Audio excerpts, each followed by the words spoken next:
வணக்கம். சிறுத்தை குட்டிகளே, அது சிறுத்தை குட்டியா, தேவையில்லாத பூனை குட்டியா, தேவையில்லாத இடத்துல மியாமியான்னு கத்திட்டு ஓடி இருக்கு. இந்த இவனுங்களுக்கு கூட்டம் சேர்ந்தா தான் கோவிந்தா போட தெரியும். சிறுத்தை குட்டிகளுக்கு அந்த அறிவு குடி கிடையாது, தலைவனுக்கும் கிடையாது. அந்த சிறுத்தை குட்டியில் இருக்கக்கூடிய நாய்ங்க தான் அங்கங்கே கிடந்து குழைச்சிட்டு கிடக்கும். ஒரு கூட்டத்தை சேர்த்துட்டாக்க இல்லாத சீனை போட்டுக்கிட்டு இந்த மாதிரி வேலைகளெல்லாம் சில்லற வேலைகள்லாம் பண்ணிட்டு இருக்கோம்.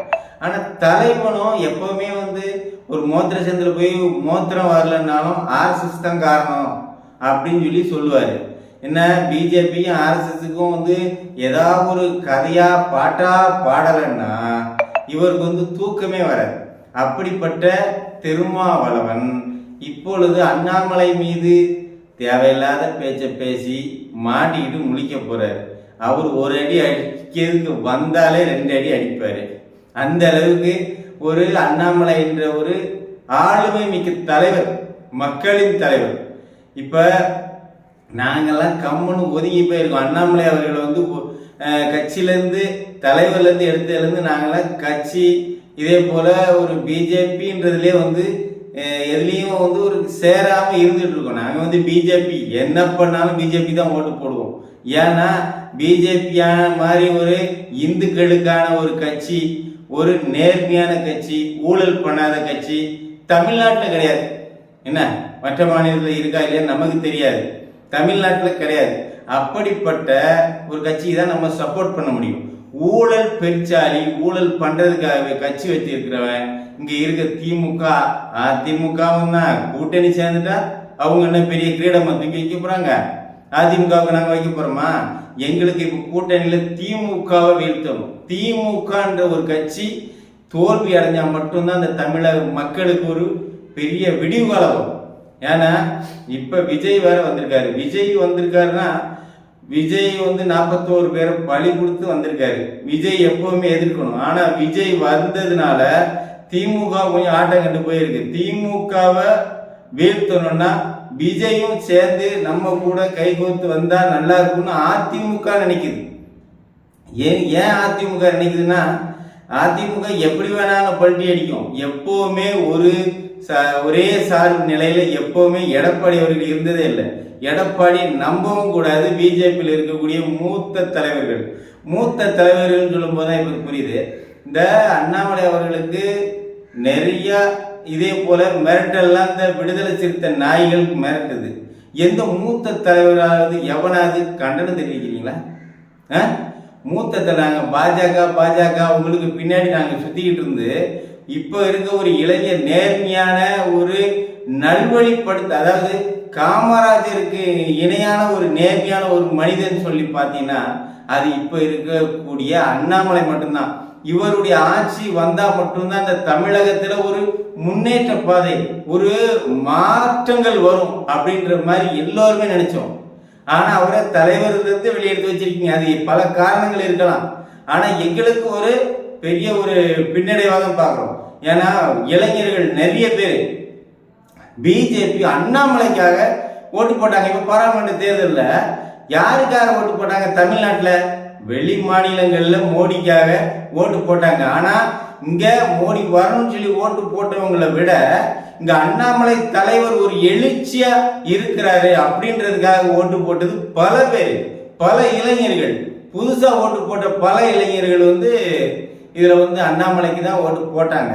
இன்னும் ஓட்டு போடுவாங்க. அண்ணாமலையை நம்பி பல பேர் இருக்காங்க. ஏன்னா அந்த அளவுக்கு அவர் ஒரு நம்பிக்கையா இருக்காரு. இப்ப விஜயை நம்பி நிறைய பேர் ஓட்டு போட போறாங்க. இப்ப திமுகவில் விடுதலை சிறுத்தை கட்சியில நாம் தமிழர்ல இருந்து பிரிஞ்சு பிஜேபியில இருக்கவன் ஓட்டு போடுறவன் எவனும் பிரிஞ்சு வேற எந்த கட்சிக்கும் ஓட்டு போட மாட்டான், அது வேற விஷயம். ஆனா இந்த கட்சிகள்ல இருந்து நிச்சயமா பிரிஞ்சு விஜய்க்கு ஓட்டு போக போகுது. அப்படி ஓட்டு போகும்போது இவங்கெல்லாம் விடுதலை சிறுத்தை, திமுக, இவங்க நாம் தமிழர் எல்லாருமே பயந்து தானே ஆகணும். அதுல ஒரு விஷயத்த நான் சொல்லணும்னு நினைக்கிறேன். நாம் தமிழர் கட்சி இருக்காருல்ல, நாம் தமிழர் கட்சியில விடுதலை சிறுத்தை எங்க நொன்னனை முறைச்சா நானே அடிப்பேன் அப்படின்னு சொல்லி சொல்றாரு. உங்க அண்ணன் என்ன நொன்னே பண்ணாரு?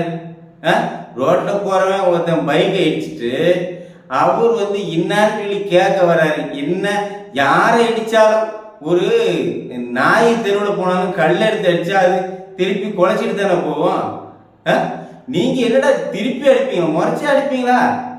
அதாவது நாம் தமிழர் கட்சி நாசமா போக போகுது இந்த எலெக்ஷனோட. ஏற்கனவே இப்ப 8% ஓட்டு வாங்கி அவரு கட்சியை அங்கீகாரப்படுத்தினார். ஆனா இப்ப அவர் அலங்கோலப்பட போறாரு. விஜய் வேற வந்திருக்காரா? இப்ப விஜய் அவர்களுக்கு நம்ம எப்பவுமே விஜய் பெருசா பேசுறதே இல்லை. ஏன்னா ஒரு பேச்சு திறமையோ ஒரு ஆளுமை திறமையோ ஒரு தலைவன் இருக்கக்கூடிய திறமையோ ஒண்ணுமே கிடையாது. ஏன் சொல்றேன்னா 41 பேரை கொன்னுட்டு அந்த இடத்துல இதுலயும் அவங்களோட ஸ்டாண்டு தான், எதிர்கட்சிகளுடைய ஸ்டாண்டு தான் நானும் எடுக்கிறேன். ஏன்னா அந்த இடத்துல அவர் அந்த இடத்துல போனாலும் இவ்வளவு பேரை பற்றி கொஞ்சமாவது கவலைப்பட்டாரா? இத்தனை ஆயிரம் பேரை நம்ம கூட்டம் சேர்க்கிறோம். அந்த கூட்டம் சேர்க்கிறவங்களுக்கு இங்க இருக்கக்கூடிய கவர்மெண்டோ இங்க இருக்க போலீஸ் எல்லாமே தண்ணி இந்த பாத்ரூம் வசதி எல்லாம் செஞ்சு கொடுக்குமா? நம்மளை நம்பி வர்றாங்க கூட்டத்துக்கு ஆயிரக்கணக்கான மக்கள். யார் செய்யணும்? நம்ம தானே செய்யணும். விஜய் அவர்களுக்கு கேட்கிறேன், நம்ம தானே உங்களை நம்பி வர்ற மக்களை பார்க்கறேன். நானே இப்ப பிஜேபி கட்சியா இருக்கட்டும் எந்த கட்சியா இருக்கட்டும் அங்க விஜய் வர்றாரு. இப்ப நம்ம பக்கத்துல இப்ப நாம இங்க சென்னையில இருக்கோம், மடிப்பாக்கத்துல வர்றாருன்னு வைங்க. மடிப்பாக்கத்துல வரும்போது நாமளும் போய் பார்க்கணும்னு தானே போய் பார்ப்போம், விஜய் அவரை போய் பார்த்துலான்னு. இதே போல எத்தனை ஆயிரக்கணக்கான பேர் உங்களை பார்க்கணும்னு வந்தவன் செத்து போனான். அதாவது 41 பேர் செத்தான், ஆயிரக்கணக்கான பேர் வந்தால அதுல செத்து போனான் பாருங்க. அவங்களுக்கு கொஞ்சமாவது ஆறுதலா ஒரு பிரஸ் மீட்டோ இல்லைன்னா அவங்களுக்கு ஆறுதலாவோ நீங்க என்னதான் போறீங்க. எத்தனை கட்சி, அதாவது 16 நாள் காரியத்துக்கு அப்புறம் போறேன்னு சொல்லிட்டு ஆதவ அர்ஜுன் இதுல சொல்றாரு. உங்களுக்கு எல்லாம் கொஞ்சமாவது இருக்கா? ஏதாவது ஒண்ணுமே கிடையாது. கொஞ்சம் கூட யோசிக்கிறதும் கிடையாது. மக்கள் மத்தியில எப்பவுமே உங்களுடைய லாபம் மட்டும்தான் பார்ப்பீங்க விஜய் அவர்களே. ஆனா மக்களுடைய உயிருக்கோ எதுக்குமே உத்தரவாதம் கிடையாது. நீங்க எல்லாம் ஒரு தலைவன் கட்சி அப்படின்னு சொல்லி ஓட்டு போட்டு வந்தீங்கன்னா, ஆனா நீங்க இப்ப ஏடிஎம்கே கூட கூட்டணிக்கு வந்தா நிச்சயமா திமுக தோற்பது கன்ஃபார்ம். 200க்கு மேல சீட்டு ஜெயிக்க போறது இந்த கூட்டணி கட்சி, அதுவும் கன்ஃபார்ம். இப்ப விஜய் கட்சி ஒரு 50 சீட்டு 50 சீட்டு வாங்கினா நிச்சயம் 40 சீட்டு ஜெயிக்கிறது கன்ஃபார்மா ஜெயிச்சிடலாம். ஏன்னா ஃபர்ஸ்ட்ல இவ்வளவு எம்எல்ஏ எல்லாமே கிடைக்கும். அந்த மாதிரி வாய்ப்புகளும் நிறைய இருக்கு.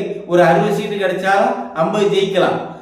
50 சீட்டு கொடுத்தா 40 சீட்டு நிச்சயம். ஒரு 10 போயிடுச்சுனாலும் மீதி கன்ஃபார்மா கிடைக்கும். ஏன்னா இங்க இருக்கக்கூடிய திமுக எதிர்ப்பு மனநிலை மக்கள்கிட்ட பக்கவா இருக்கு. அப்படி இருக்கக்கூடிய சமயத்துல நம்ம இந்த மாதிரி ஒரு கூட்டணி போட்டு திமுகவை காலி பண்ணணும். எதிர்கட்சி அந்தஸ்து கூட இல்லாத அளவுக்கு பண்ணணும் திமுகவை. ஏன்னா ஏற்கனவே விஜயகாந்த் கூட ஒரு கூட்டணி போட்டு ஜெயலலிதா அம்மா விஜயகாந்த் எதிர்கட்சியா இருந்தா அது 26 சீட் என்னமோ ஜெயிச்சிருந்தாரு. அதுக்கே எதிர்கட்சி அதை விட இல்ல 28, இவங்க 26 நினைக்கிற திமுக. அப்படிப்பட்ட ஒரு வெற்றி கிடைக்கும் விஜய் அவர்கள் ஏடிஎம்கே கூட கூட்டணி சேர்ந்தா. ஆனா நம்ம இப்ப இவ்வளவு சொல்றோம், ஏடிஎம்கே நல்ல கட்சி, அதாவது உத்தம கட்சி கிடையாது. எல்லாமே ஊழல் பெற்றாலிங்க, ஏற்கனவே ஊழல் பண்ணவங்க தான் இருக்காங்க.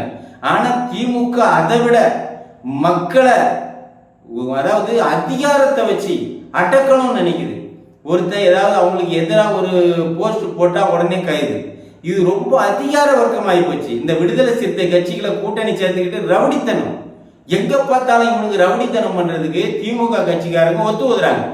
திமுக கட்சிக்காரங்க கம்முன்னு இருந்துறாங்க. திமுக கட்சிக்காரங்க எங்கேயும் பிரச்சனை பண்ணல. அவங்க ஏதோ வேலை உண்டு, ஏதோ கொள்ளையடிச்சோமா, கமிஷன் வாங்கினோமா, இங்க இருக்கக்கூடிய ஊழல் கதைகளை அவங்க பார்த்துட்டு அவங்க கம்முன்னு இருந்துறாங்க. ஆனா அதுல கூட்டணி கட்சிக்காரங்க எந்தெந்த கடையில மாமூல் வாங்கலாம், எந்தெந்த ஒயின் ஷாப்ல கோட்டு சரக்கு மாமூல் வாங்கலாம், இதே போல அடித்தடி கொலை கொள்ளை இதே போல வேலைகளுக்கு எல்லா ஆள் அனுப்பிக்கிட்டு இந்த மாதிரி வேலைகளை பார்த்துட்டு இருக்கு.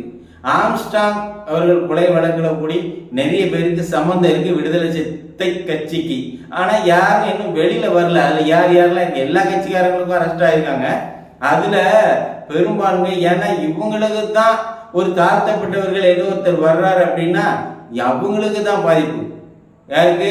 திருமாவளவனுக்கு தான். அதனால இவங்களுக்கு எதிர்ப்பு எப்பவுமே.